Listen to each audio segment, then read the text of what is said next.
Hey, what's up everybody? My name is Brad and welcome back to the channel, or if you're new here, welcome to the channel for the very first time. Appreciate you stopping by and hanging out while I chat about some books. Today I'm going to be talking about my top 10 books that I read last year in 2024. I only read 28 books last year, but some of them were some of my favorite books of all time. So I'm going to talk about the top 10 books I read last year, 10 through 5. Yeah, 10 through 5. 10 through 4, I don't know. The top 4 are in a specific order, 1, 2, 3, and 4, and then the rest of them are in kind of any order. Those were all kind of about the same. So once I get up to number 4, those are in a specific order. So we'll go ahead and we'll dive right into it. First up is All Systems Red by Martha Wells. This is book number 1 in the Murderbot series. I read this way back at the beginning of last year on Kindle, and I really enjoyed it. I thought it was fun. It was kind of funny at times. The droid itself, I can't remember if it's called a droid or android, or I guess it's just called the Murderbot. But he had some sass to him, which I enjoyed. And it was it's where this droid has kind of come alive. It's got its own conscious thought when it's not supposed to, and it's supposed to protect these people when they go out on these different expeditions. And it doesn't want to do that at all. It just kind of wants to sit at home and watch it soap operas. It's downloaded all these like HoloNet videos that it watches in its head, but still has to act like it is being controlled by, the humans, because if they suspect that it has kind of its own free will, they'll wipe its memory and, it won't have any free will anymore. It won't have its own thoughts and feelings and whatnot. So it has to play the part, even though it doesn't want to, which was kind of funny. And I really enjoyed it. It's the first book in a series. I don't know how many there are, but I've got a few of them on Kindle. For a while they were free from like Tor.com. You could download them every month or so. You get like the EPUB of them, and I got the first 3 or 4 maybe, but I did enjoy it, and I will continue on with that series. So Martha Wells's All Systems Red, book number 1 for the Murderbot series, was quite enjoyable. Up next, I read Slewfoot by Brom. This is a tale of bewitchery. I really enjoyed this one. It is set in the 1600s, I believe. Yeah, 1666. So it's got the 666 in there. In Connecticut, so colonial times. I can't remember if that date would be before or after the Salem witch trials. I can't remember for sure, but it's around that same time period where kind of if you do anything that is not godly, you're almost deemed to be a witch. And we're following Abigail, I believe is her name is. Abatha, sorry. And she doesn't like being told what to do. She's kind of feisty, has her own opinions and thoughts, and doesn't like being told what to do. But back then, that's kind of the role women had, was they had to do everything that the men told them to do. And so she's kind of fighting against that, kind of fighting against the religion and the church part of it. And, some things happen, and then there's this thing called Slewfoot that gets involved, which is where the demon and the witch and the devil himself supposedly comes in. It was a cool story. It was sort of this slow build up, and then it escalated to like this kind of mass murder at the end. It kind of gives it away. It tells you what's going to happen at the beginning, in like the foreword or like the little quote at the beginning. Let's see. It says, there's this paragraph that says that this marker is mounted upon the ruined stonework of the old Sutton meeting house. Tread wary foot amongst these sacred stones. For here, on October 5th, 1666, the devil Slewfoot did take the lives of 112 good folk of Sutton Village. May God save their immortal souls. So you kind of know going into it what the end result is going to be. So it's more about the journey and how we get there. And I really enjoy this one. This is the first book I've read by Brom. Definitely want to check out more of his stuff. And it's got cool artwork in here. I'll show you. There's Abatha right there. And it's got some of the little like nature creatures in there as well, which play a pretty significant role. So yeah, it was really cool. I enjoyed that one. Definitely want to check out more from Brom.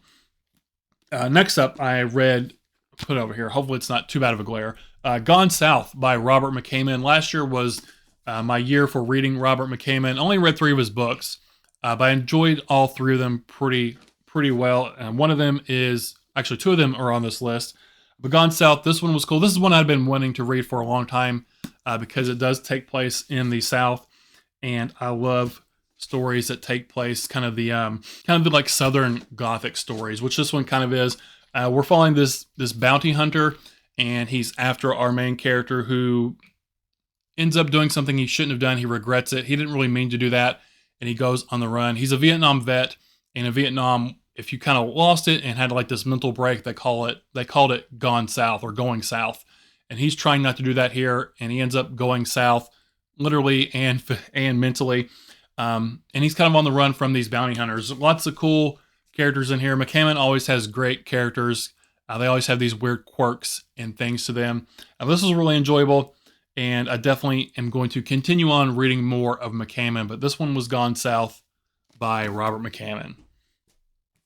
Up next, I don't read a ton of short stories, but last year there's 2 on here. One's an anthology, and the other one is a collection that I really, really enjoyed. This one is called The Rack. It's edited by Tom Deedy, and these are all stories inspired by vintage horror paperbacks, and it's an anthology. There's a whole bunch of people in here. I'll read off a few of them. Stephen King has a story in here, which is a reprint from, I believe it originally came out in Skeleton Crew, called The Raft. Max Booth III, Krista Carmen, Clay McLeod Chapman, Richard Chismar, Johnny Compton, Christine Dearborn, Philip Fracassi, Laura Hightower, and so on and so on. There's a lot of people in here, and this is a really great anthology. Usually with anthologies, it can kind of be hit or miss. Some of the stories are kind of weak, some maybe really strong. I thought all these were pretty good, from good to excellent stories, and I loved that they were all inspired by vintage 80s and 70s horror paperbacks. Kind of have that nostalgia, almost that B-movie feel in a way to some of them, which is what a lot of the 80s horror was. Really good. If I remember correctly, let me look at the table of contents, because I don't remember the names of all of them. I liked Stephen King's story. Richard Chismar's was good. A Nightmare on Elm Lane. The Visitor by Philip Fracassi was good. White Pages by Clay McLeod Chapman was good. Let's see. Jeff Strand had a funny story. Fuzzy Slippers, Ronald Malfi, Other Things Have Happened was good. Christine Dearborn's, I'm probably going to mispronounce the title of it, but Ursa Duro was about this giant bear. That one was really cool. And there's only like one in here that I thought was just okay. And that wasn't really, the writing style was just kind of the story itself. But yeah, this was a fantastic collection. This is The Rack, edited by Tom Deedy, and these are all stories inspired by vintage horror paperbacks. That one was a lot of fun. Up next, this one's probably my surprise read for last year, because I had no expectations going into it. It was a new author. This is her debut novel. I hadn't heard anybody talk about her before. I think she had a couple of short stories published. I hadn't heard anybody talking about this book before. So it wasn't that I went into it thinking it was going to be bad. I just had no idea what to expect. And it far exceeded whatever I was expecting. And yeah, it was really great. And more people definitely need to check it out. This is Black Mariah by Christine Boyer. We had her on an episode of Paper Cut, so if you want to know more about this book, I'll link that up here in the cards. This is it's a murder mystery. It takes place in Pennsylvania and the Rust Belt in the 1970s. And this, if you like shows like True Detective or what's the one, Mayor of Easttown, and you like those kind of shows, those kind of vibes, definitely check this one out, because that's kind of the feeling I got from this one. But it's not really a whodunit, where you're trying to figure out the whole time who the murderer is, because we, the reader, find that out about a third of the way through. The characters are still trying to figure that out, but it turns more from a whodunit into a why they done it, a why they did it, which I thought was interesting, in unraveling the mystery of why the killer did this. What was their motive for this crime, which was really good. It's great. It's gritty. It's dark. It's a great crime detective, police procedural. Our main characters are the detectives trying to solve the crime, and we get some chapters from the killer's perspective as well. In this town, it's a mining town, and the town kind of has some pollution from the runoff from the mines. So there's all kinds of different suspects. It was a really fantastic read. I definitely highly recommend it. If you like crime, and if you like those shows I mentioned, that kind of gritty tone for detective stories, definitely check out Black Mariah by Christine Boyer. Next up, the other short story collection. This one is You Like It Darker by Stephen King. This is his newest one that came out last year. Collection of short stories. I really, really dug this. Man, there's some really good short stories in here. It has a sequel to Cujo in here, which I hadn't read Cujo, so I read that before. I read all the stories in here except that story, and then I went and read Cujo and came back and read this story. But there's some excellent stories in here. Two Talented Bastards, Danny Coughlin's Bad Dream, Rattlesnakes, The Dreamers, The Answer Man. Some of them are some like my favorite Stephen King stories. I think Rattlesnakes is the sequel to Cujo. And some people said you didn't really have to read Cujo to read Rattlesnakes, which, Rattlesnakes will still make sense, but like the main character in Rattlesnakes is the dad from Cujo. So I feel like you kind of should read Cujo first. That's just my opinion, to get the full scope of what he has been through and his mental state and all that kind of stuff leading into this story. But I think my favorite story out of all of them might be The Answer Man. It was really good. Either that one or Danny Coughlin's Bad Dream, perhaps. But they were all really good. There was only one in here that I thought was just okay, which was... where's the table of contents again? I think Finn was the one that I thought was just okay, if I remember correctly. But all the other ones I really, really liked. And like I said, some of my favorite Stephen King short stories were in here. Excellent collection. If you are looking to try Stephen King for the first time, this would be an excellent place to start with some of his shorter works. I highly recommend this one, You Like It Darker by Stephen King. So that was the first 6 books. And now these top four, these are in a particular order for how I'm ranking them. The other ones could have been, in either way, shape, either order. So number 4 was another Stephen King book on writing. I listened to this one on audiobook, and I thought it was excellent. It starts out like the first half is kind of like an autobiography of him younger and him getting into reading as a kid and what he was enjoying, magazines and pulp fiction and the movies he liked as a kid that sort of inspired him to start writing his own stories. And at the beginning of his writing career, as a kid, sending these stories into magazines and getting all these rejection slips and so on. And then finally getting a book published, Carrie, and kind of goes through the first couple of books that he wrote, Carrie, Firestarter, Dead Zone. I think The Stand was some of the ones he talked about. And then kind of the second half of the book is just like his writing advice, his writing toolkit, things that he believes every writer should have kind of in their toolkit, tools that they should use for writing. Me, myself, I would like to write a book, but I don't really have any plans to do so. And even that being the case, I still found the writing advice, the toolkit and all that stuff really enjoyable. And the audiobook I listened to, I don't know if all the versions are the same, but it was narrated by Stephen King. So it was kind of just like sitting down with him and listening to him tell you his life story in a way. And I think that added immensely to my enjoyment of it, having Stephen King being the narrator himself. But number 4 was on writing. Even if you're not a writer or planning to write anything, I still think you can get something out of it. It was really good. Number 3, I read Wool by Hugh Howey. This is book number 1 in I think it's called the Silo series. This was excellent. It's kind of science fiction, dystopian. If you're familiar with Fallout, it's kind of like that, where instead of having these different vaults, there's these silos, and it's a whole society in here. I don't remember, there's like 140 floors or something like that. Start at the top and, work your way all the way down to the bottom where like the mechanics and the machinery is and everything. And I just like the sort of the dichotomy of that. The different levels of the silo kind of are their own little societies, and sometimes they're kind of pitted against each other. And then IT sort of tries to control everything. There's a mayor and a sheriff. And then up top, you can kind of see outside the silo, and it's just kind of desolate wasteland. And when people get in trouble, instead of being like sentenced to like death via like the electric chair, you get sentenced to this cleaning where they put you in this suit where you go outside and you're supposed to clean off the cameras so, the view is better, but, you eventually succumb to the elements while being locked outside. I thought it was really good. There's 2 more books in this series, I believe. I do think I'll check those out. But I love this one. I don't really read a ton of sci-fi. I do like sci-fi, but I don't read a ton of it. This is like dystopian, post-apocalyptic kind of stuff. I really, really enjoy this one. This one is Wool by Hugh Howey. Number 2, this one is The Reformatory by Tananarive Due. Excuse me. I love this book. This book is, if I remember correctly, I put this on my top 10 horror novels of all time. That's how good it is.